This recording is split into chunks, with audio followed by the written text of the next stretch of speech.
एक बार परमेश्वर कबीर जी अपने विधान अनुसार एक नगर के बाहर जंगल में आश्रम बनाकर रहते थे।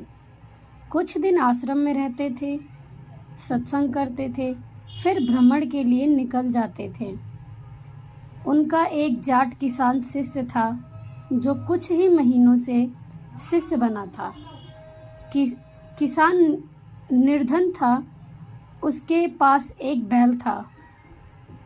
उसी से किसी अन्य किसान के साथ मेलजोल करके खेती करता था। 2 दिन अन्य का बैल स्वयं लेकर दोनों बैलों से हल चलाता था। फिर 2 दिन दूसरा किसान उसके बैल को लेकर अपने बैल के साथ जोड़कर हल जोतता था। किसान अपने कच्चे मकान के आंगन में बैल को बांधता था। एक रात्रि में चोर ने उस किसान के बैल को चुरा लिया। किसान ने देखा कि बैल चोरी हो गया तो सुबह वह आश्रम में गया। सतगुरुदेव जी से अपना दुख साझा किया। गुरुदेव जी ने कहा कि बेटा, विश्वास रख परमात्मा पर, दान धर्म भक्ति करता रहे, आपको परमात्मा 2 बैल देगा। जो चुरा कर ले गया है वह पाप का भागी बना है। परमेश्वर की कृपा से बारिश अच्छी हुई, किसान भक्त की फसल चौगुनी हुई। भक्त किसान ने 2 बैल मोल लिए और उनको अच्छी खुराक खिलाई। बैल खागड़े सांडों जैसे ताकतवर हो गए।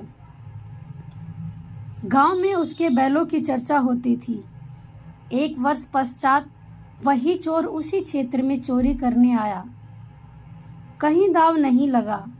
उसने विचार किया कि जिसका बैल पहले चुराया था उसके घर देखता हूँ, हो सकता है कोई बैल ले आया हो।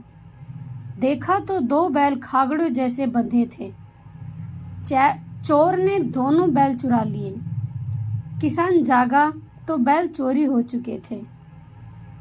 गुरुजी से बताया तो गुरुजी ने कहा कि बेटा, तेरे घर 4 बैल देगा भगवान। चोर कभी सेठ नहीं हो सकता। पाप पाप इकट्ठे करता है। रजा परमात्मा की आशीर्वाद गुरुदेव का बारिश ने किसान की मौज कर दी। भक्त किसान के पास जमीन पर्याप्त थी, परंतु बारिश के अभाव से खेती थोड़े क्षेत्र में करता था। बारिश अच्छी हो गई, 2 बैल मोल लिए, 2 कर्जे पर लिए।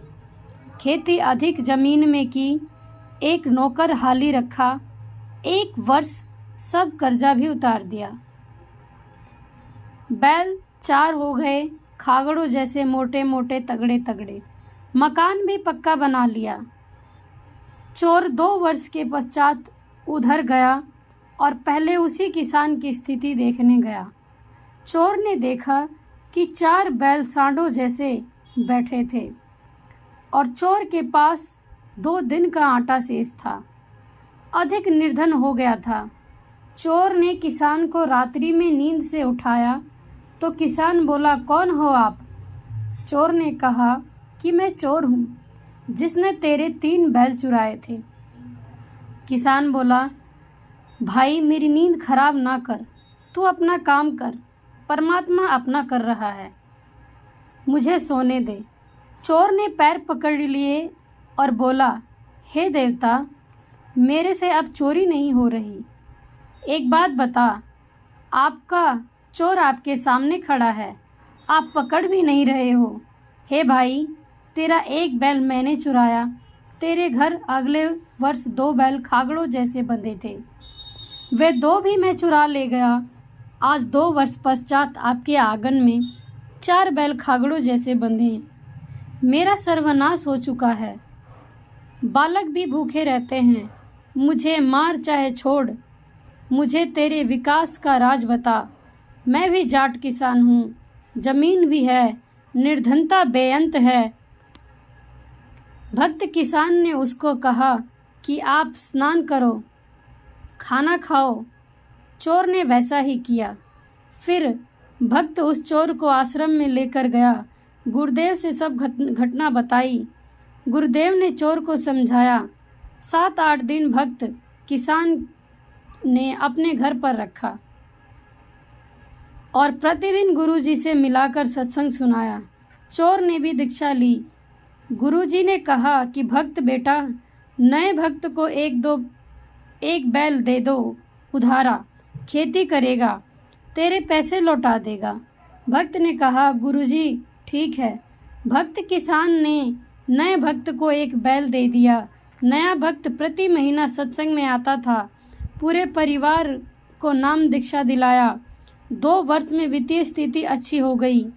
एक बैल और 3 पहले वाले बैल के रुपए लेकर चोर भक्त उस किसान भक्त के घर आया। उसके बच्चे भी साथ थे। किसान भक्त से उस चोर भक्त ने सब पैसे देकर कहा कि मुझे क्षमा करना, आपका उपकार मेरी 7 पीढ़ी भी नहीं उतार पाएगी। पुराना भक्त बोला कि हे भाई, यह सब गुरुदेव जी की कृपा है, उनका वचन फला है। आप यह सब रुपए गुरुदेव जी को दान रूप में दो। मेरे को तो उन्होंने पहले ही कई गुना बैलों की पूंजी दे दी थी, मेरे काम की नहीं। दोनों भक्त गुरु जी के पास गए और सर्व दान राशि चरणों में रख दी। गुरु जी ने भोजन भंडारा लंगर में लगा दिया, सत्संग किया। इस प्रकार चोरी का धन मोरी में जाता है, भक्त सदा फलता फूलता है।